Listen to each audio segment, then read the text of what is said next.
নমস্কার বন্ধুরা, অনুর হেসেলে আপনাদের সকলকে স্বাগত। আজ আমি আপনাদের সাথে দুটো শরবত বা রিফ্রেশিং ড্রিঙ্কের রেসিপি শেয়ার করব, যা এই গরমে খুবই হবে আরামদায়ক। আজকে আমি বানাবো আঙ্গুরের জুস আর রুহ আফজার শরবত। বানানো খুবই সহজ, কোনো রকম ঝামেলা ছাড়াই একদম ঝটপট বানিয়ে নেওয়া যায়। রেসিপি ভালো লেগে থাকলে কমেন্ট করতে একদমই ভুলবেন না।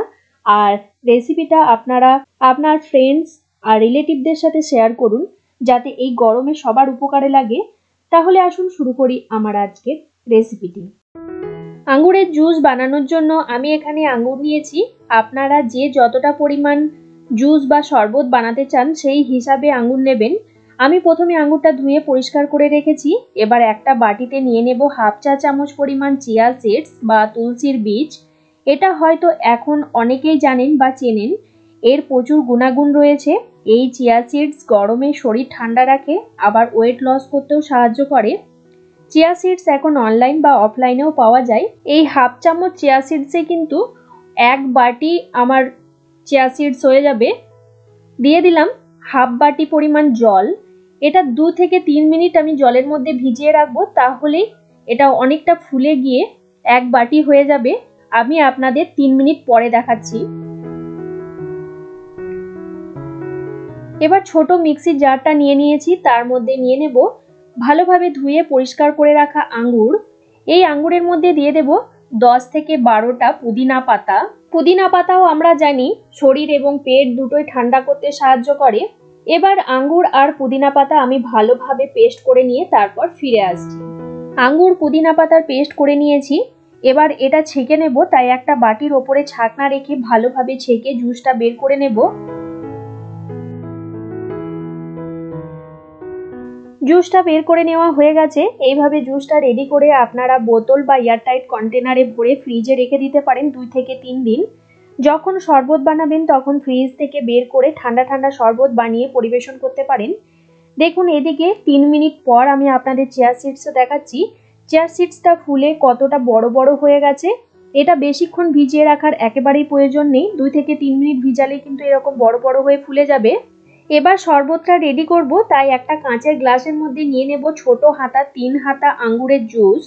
এর মধ্যে দেব 1 টেবিল চামচ চিয়া সিডস আর দুটো দিয়ে দিচ্ছি পাতিলেবু স্লাইস। এটা অবশ্যই অপশনাল, এটা দেখতে সুন্দর লাগার জন্য আমি দিলাম। আর দেব অর্ধেকটা পাতিলেবুর রস। দেব সামান্য পরিমাণ বিট লবণ, এতে টেস্টটা ভালো হবে। আর দেব 1.5 টেবিল চামচ চিনি গুঁড়ো। আপনারা চাইলে গোটা চিনিও দিতে পারেন। শরবতটা যাতে সুন্দরভাবে সবকিছু একসাথে খুব তাড়াতাড়ি মিশে যায়, তাই গুঁড়ো চিনি আমি ব্যবহার করলাম। শরবতটা ঠান্ডা ঠান্ডা পরিবেশন করার জন্য এর মধ্যে দিয়ে দিলাম কয়েক টুকরো বরফ। এবার সমস্ত কিছু একসাথে খুব ভালো করে মিশিয়ে নেব। সমস্ত কিছু একসাথে খুব ভালো করে মিশিয়ে নেওয়া হয়ে গেছে। এবার ওপর থেকে দিয়ে দেব সোডা। এবার ভালোভাবে মিশিয়ে নিয়ে গ্লাসটা একটু সাজিয়ে নেব, ঠিক যেমন রেস্টুরেন্টে সাজিয়ে আমাদের পরিবেশন করে থাকে। দেখুন গ্লাসের একটা কর্নারে দিলাম একটা পাতিলেবু স্লাইস আর পুদিনা পাতা। ব্যাস রেডি। একটা স্ট্র দিয়ে দিলাম। কি দেখতে লাগছে তো একদম রেস্টুরেন্টের মতো।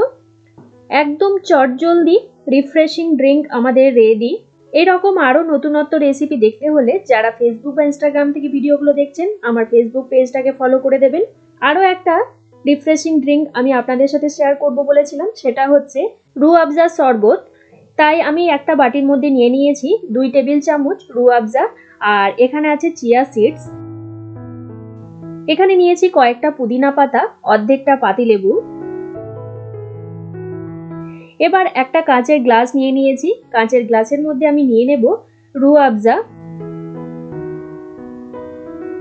এর মধ্যে কয়েকটা পুদিনা পাতা আমি একটু ছিঁড়ে ছিঁড়ে দিচ্ছি, তাহলে গন্ধটা বেশি ভালো হবে। দিয়ে দিচ্ছি পাতিলেবুর রস। আর দেব সামান্য পরিমাণ বিট লবণ। দেব চিয়া সিডস 1 টেবিল চামচের মতন আমি দিলাম। আর দিয়ে দেব কয়েক টুকরো বরফ। এতে কোনো চিনি দেওয়ার প্রয়োজন নেই, কারণ রুহ আফজার মধ্যেই চিনি থাকে। দিয়ে দিচ্ছি সোডা। এবার সমস্ত কিছু একসাথে খুব ভালো করে মিশিয়ে নেব। ব্যাস তৈরি হয়ে গেল রুয়াবজা শরবত। এবার এই গ্লাসটাকেও সুন্দরভাবে সাজিয়ে আমি পরিবেশন করব।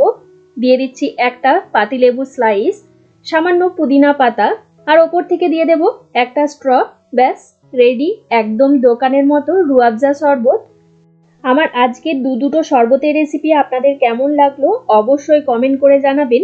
রেসিপিগুলো ভালো লেগে থাকলে এই গরমে বাইরে থেকে এসে এক গ্লাস যদি এই রকম শরবত বা রিফ্রেশিং ড্রিঙ্ক খাওয়া যায় তাহলে দেখবেন শরীর এবং মন দুটোই ফ্রেশ লাগবে। আবার বাড়িতে কোনো অতিথি এলেও এই রকম রিফ্রেশিং ড্রিঙ্ক বানিয়ে পরিবেশন করতে পারেন। রেসিপিটা ছেড়ে যাওয়ার আগে একটা লাইক করে দেবেন। আপনারা আপনাদের বন্ধুদের সাথে রেসিপিটা শেয়ার করুন। যারা যারা এখনো পর্যন্ত আমার চ্যানেলটা সাবস্ক্রাইব করেননি তারা সাবস্ক্রাইব করে পাশে বেল নোটিফিকেশনটা প্রেস করে অল অপশনটা প্রেস করে রাখবেন। তাহলে আমি চ্যানেলে যখনই কোনো নতুন রেসিপি শেয়ার করব সবার প্রথমে নোটিফিকেশন আপনাদের কাছে পৌঁছে যাবে। আজকের মতো এই পর্যন্ত, আবারও কোনো নতুন রেসিপি নিয়ে হাজির হব আপনাদের কাছে। আপনারা ভালো থাকবেন, সুস্থ থাকবেন। ধন্যবাদ।